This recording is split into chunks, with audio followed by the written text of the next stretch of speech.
आजा, रुको।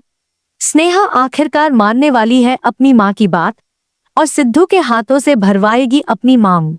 अब उड़ने वाले हैं सिद्धू की माँ के होश।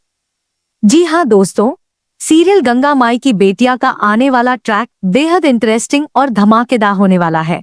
इस बार कहानी में देखने को मिलेगा कि भले ही स्नेहा घर में मौजूद नहीं है, लेकिन उसके परिवार पर आई मुसीबतों से अब कोई और नहीं बल्कि सिद्धू सामना करेगा। स्नेहा की गैरमौजूदगी में भी सिद्धू ने स्नेहा के परिवार का ख्याल रखना अपना सबसे बड़ा फर्ज और मकसद बना लिया है। दरअसल आने वाले ट्विस्ट में दिखाया जाएगा कि गंगा, जो स्नेहा की सबसे बड़ी दुश्मन है, उसने बहुत ही गंदी चाल चल दी है। गंगा अब गंगा माई के ढाबे को बर्बाद करने और बदनाम करने के लिए एक फूड एजेंसी भेजती है। ये एजेंसी खाने की जांच करने के बहाने वहां आती है और बिना कुछ जांचे परखे ही ढाबे के खाने को खराब बताकर उसे फेंकना शुरू कर देती है। वे कहते हैं इस खाने में मिलावट है, रोटियां बेकार है, सब कुछ घटिया है। यह सुनकर गंगा माई बुरी तरह टूट जाती है और कहती है अब क्या होगा, हमारी बदनामी हो जाएगी, हमारा ढाबा बंद हो जाएगा। लेकिन तभी उनकी बड़ी बेटी कहती है कि ऐसा कुछ नहीं होगा माँ, गांव के लोग हमारे खाने को जानते हैं। तभी सिद्धू आगे आता है और कहता है मेरे होते हुए ऐसा कभी नहीं होगा।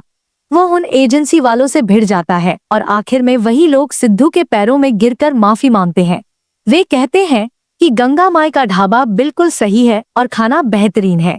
इस बहादुरी भरे कदम के बाद सिद्धू ने एक बार फिर स्नेहा के परिवार का दिल जीत लिया है। हालांकि वह अब तक स्नेहा का दिल नहीं जीत पाया है, लेकिन स्नेहा की माँ इस बात से बहुत प्रभावित होती है। वह कहती है कि स्नेहा यहाँ नहीं है, फिर भी सिद्धू हमारी इतनी मदद कर रहा है, इससे अच्छा लड़का हमें कहाँ मिलेगा। अब स्नेहा की माँ यही चाहती है कि स्नेहा की शादी सिद्धू से हो जाए ताकि उसकी जिंदगी खुशहाल बन सके। लेकिन कहानी में बड़ा झटका तब लगेगा जब उन्हें पता चलेगा कि सिद्धू की माँ आखिर है कौन। अब देखना दिलचस्प होगा कि जब यह सच सामने आएगा तो स्नेहा की माँ का क्या रिएक्शन होगा।